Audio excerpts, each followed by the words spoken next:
తెలంగాణ కాంగ్రెస్ ప్రభుత్వం ఆపరేషన్ ఆకాష్ ను వేగవంతం చేయడంతో బీఆర్ఎస్ పార్టీ మనుగడే ఇప్పుడు ప్రశ్నార్థకంగా మారింది. త్వరలోనే మరో 14 మంది బీఆర్ఎస్ ఎమ్మెల్యేలు కాంగ్రెస్ లో చేరడం దాదాపు ఖాయంగా కనిపిస్తోంది. దీంతో త్వరలోనే బీఆర్ఎస్ ఎల్పీ కాంగ్రెస్ లో విలీనం కావడం ఖాయమా? బీఆర్ఎస్ లో మిగిలేది ఆ 5గురేనా? కేసీఆర్ నెక్స్ట్ స్టెప్ ఏంటి? చేతులెత్తేస్తారా? చెక్ పెడతారా?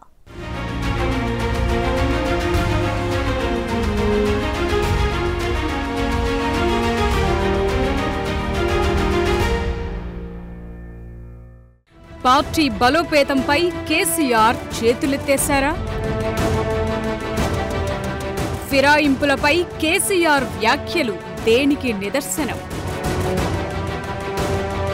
పార్టీని ఎందుకు వీడుతున్నారో తెలుసుకోరా? బీఆర్ఎస్ లో ఇక మిగిలేది ఆ 5గురేనా? 2014-2018 తెలంగాణ అసెంబ్లీ ఎన్నికల్లో బీఆర్ఎస్ విజయం సాధించింది. ఆ 2 సందర్భాల్లోనూ బీఆర్ఎస్ లోకి వలసలు ఇదే స్థాయిలో ఉన్నాయి. ఏకంగా శాసనసభ పక్షాలనే విలీనం చేసుకున్న చరిత్ర ఆ పార్టీది. కానీ 2023 ఎన్నికల తరువాత ఆ పార్టీ పరిస్థితి పూర్తిగా రివర్స్ అయింది. అధినేత కేసీఆర్ చెప్పినా కూడా ఆ పార్టీ నేతలే కాదు, క్యాడర్ కూడా ఖాతరు చెయ్యని పరిస్థితి కనిపిస్తోంది. ఎమ్మెల్యేలు పార్టీని వీడి అధికార పార్టీ కాంగ్రెస్ లోకి జంప్ చేస్తున్నారు. అసలు కేసీఆర్ నాయకత్వంపై పార్టీ పేరును టీఆర్ఎస్ నుంచి బీఆర్ఎస్ కు మార్చిన నాడే ధిక్కార స్వరం మొదలైందని పరిశీలకులు చెప్తున్నారు. ఇక 2023 ఎన్నికల్లో పార్టీ ఓటమి తరువాత పార్టీపై కేసీఆర్, కేటీఆర్ పూర్తిగా పట్టు కోల్పోయారని అంటున్నారు. నిన్న మొన్నటి వరకు కళకళలాడుతూ ఉన్న తెలంగాణ భవన్ ఇప్పుడు వెలవెలబోతోంది. నిన్న మొన్నటి వరకు చేరికలతో కిటకిటలాడిన తెలంగాణ భవన్ ఇప్పుడు వలసల కారణంగా బోసిపోయి కనిపిస్తోంది. ఎమ్మెల్యేలు, ఎంపీలు మాత్రమే కాదు, పార్టీ 2వ శ్రేణి నాయకత్వం కూడా ఏ పార్టీలో అవకాశం దొరికితే ఆ పార్టీలోకి జం కొట్టేయటానికి రెడీగా ఉన్నారు. మొదట్లో వలసలను ఆపటానికి ఏదో ఒక మేరకు ప్రయత్నించిన కేసీఆర్ ఇప్పుడు తమ ప్రయత్నాలు బుజ్జగింపులు ఫలించే పరిస్థితి లేదని అర్థం చేసుకుని మౌనంగా ఉండిపోతున్నారన్న చర్చ జరుగుతోంది. ఓటమి తరువాత కూడా నెపం, సిట్టింగుల మీదే నెట్టేసి వారి పట్ల ప్రజల్లో ఉన్న అసంతృప్తే అసెంబ్లీ ఎన్నికల్లో బీఆర్ఎస్ ఓటమికి కారణమంటూ చెప్పుకొచ్చిన కేసీఆర్, కేటీఆర్లకు ఇప్పుడు తత్వం బోధపడి బొమ్మ కనిపిస్తున్నట్లు పరిశీలకులు చెప్తున్నారు. అసంతృప్తి కేవలం సిట్టింగుల మీదే కాదని సాక్షాత్తు కేసీఆర్ వ్యవహార శైలి, అహంకారపూరిత వైఖరిపైన కూడానని వారికి అర్థమైందంటున్నారు. లీడర్లు పోయినా క్యాడర్ను కాపాడుకోవాలని కేసీఆర్ పార్టీ నేతలకు గంభీరంగా చెప్తున్నప్పటికీ క్యాడర్లో పార్టీ పట్ల అసంతృప్తిని గమనించే లీడర్లు పక్కచూపులు చూస్తున్నారని అంటున్నారు. ప్రజలెన్నుకున్న ప్రభుత్వం 65 మంది ఎమ్మెల్యేలను గెలిపిస్తే మెజారిటీతో ఉన్న ప్రభుత్వాన్ని 3 నెలల్లో పడగొడతామని బీజేపీ, బీఆర్ఎస్ రోడ్ల మీద రంకెలేస్తుంటే మరి గాలికి వదిలేయాలన్నా? వాళ్ళు ఎటు చేస్తే అట్లా? ఊర్లో ఎవడో చేతబడి చేసేటోడు ఉంటాడు. చేతబడి చేసి వాడు ఊర్లో ఉన్న జనాలను చంపుతుంటే చూసుకుంటూ ఊరుకుంటామా? వాని చెట్టుకు కట్టేయమా? తాళ్ళతో బంధించమా? ఇప్పుడు ప్రజలు ఎన్నుకున్న ప్రభుత్వాన్ని పడగొట్టాలన్న భావదారిద్ర్యం కేసీఆర్కు రావడమే కేసీఆర్ యొక్క భావదారిద్ర్యము. 17 సీట్లు ఓడిపోయి 8 సీట్లలో డిపాజిట్లు పోయి 14 సీట్లలో 3rd ప్లేస్ వచ్చినాక కూడా కేసీఆర్కు కనువిప్పు కలగలేదు. కేసీఆర్కి ఇప్పటికైనా కనువిప్పు కలగాల్సిన అవసరం ఉందా లేదా? మొన్నటి వరకు గేట్లకు రాని అని ఎమ్మెల్యేలను పిలిచి భోజనాలు పెట్టే కాడికి వచ్చింది. తలుపులు మూసి కాళ్ళు పట్టుకుంటుండో కడుపులో తలకాయ పెడుతుండో నాకైతే తెలియదు, కానీ వాళ్ళు నమ్ముతారా?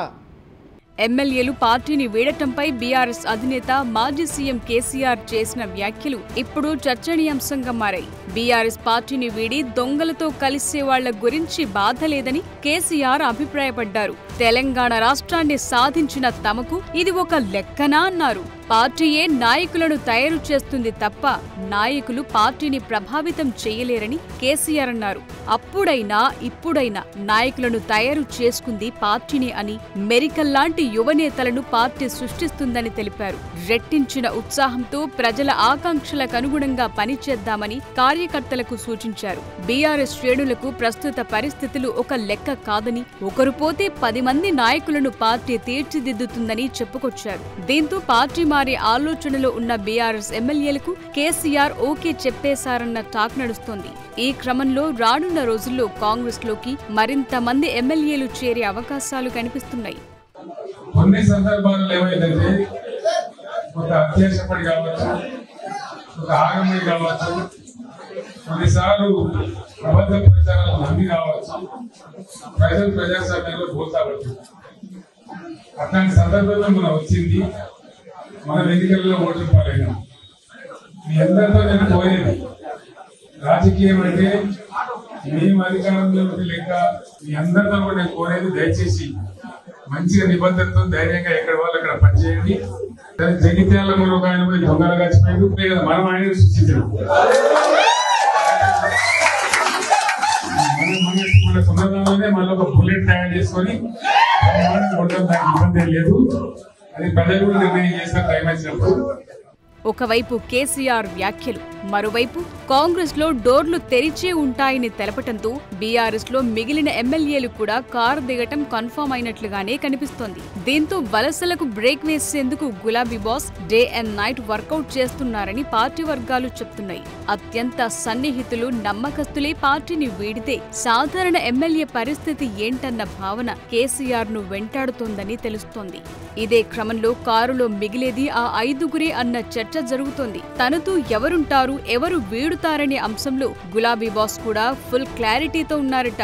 కేసీఆర్, కేటీఆర్, హరీష్ రావుతో పాటు అదే సామాజిక వర్గానికి చెందిన మరో ఎమ్మెల్యే, ఉమ్మడి కరీంనగర్ నుంచి ఒకరు, ఉమ్మడి వరంగల్ జిల్లా నుంచి మరో ఎమ్మెల్యే మాత్రమే బీఆర్ఎస్ లో ఉంటారనే ప్రచారం సాగుతోంది. అసెంబ్లీ ఎన్నికల్లో 39 మంది బీఆర్ఎస్ ఎమ్మెల్యేలు గెలిచారు. వీరిలో కంటోన్మెంట్ ఎమ్మెల్యే లాస్యా నందిత మృతితో బై ఎలక్షన్ జరగ్గా ఆ స్థానంలో కాంగ్రెస్ అభ్యర్థి శ్రీ గణేష్ గెలిచారు. దీంతో బీఆర్ఎస్ బలం 38కి పడిపోయింది. ఇందులో 6గురు ఎమ్మెల్యేలు ఇప్పటికే కాంగ్రెస్ కండువా కప్పుకున్నారు. మిగతా వారు కూడా పార్టీ మారే అవకాశం ఉందని తెలుస్తోంది. కొందరు కాంగ్రెస్ వైపు చూస్తుండగా ఒకరిద్దరు మాత్రమే బీజేపీలో చేరేందుకు ఆసక్తి కనబరుస్తున్నట్టు సమాచారం. రకరకాల ఈక్వేషన్లతో పార్టీ చేంజ్ అయితే కార్ పార్టీలో మిగిలేది 5గురే అన్నది హాట్ టాపిక్ గా మారింది.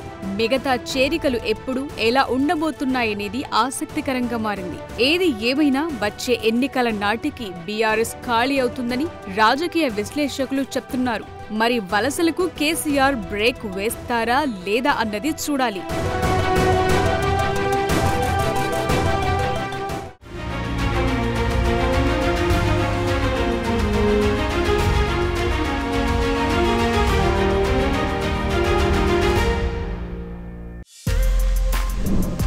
For more videos like this, subscribe Big TV channel.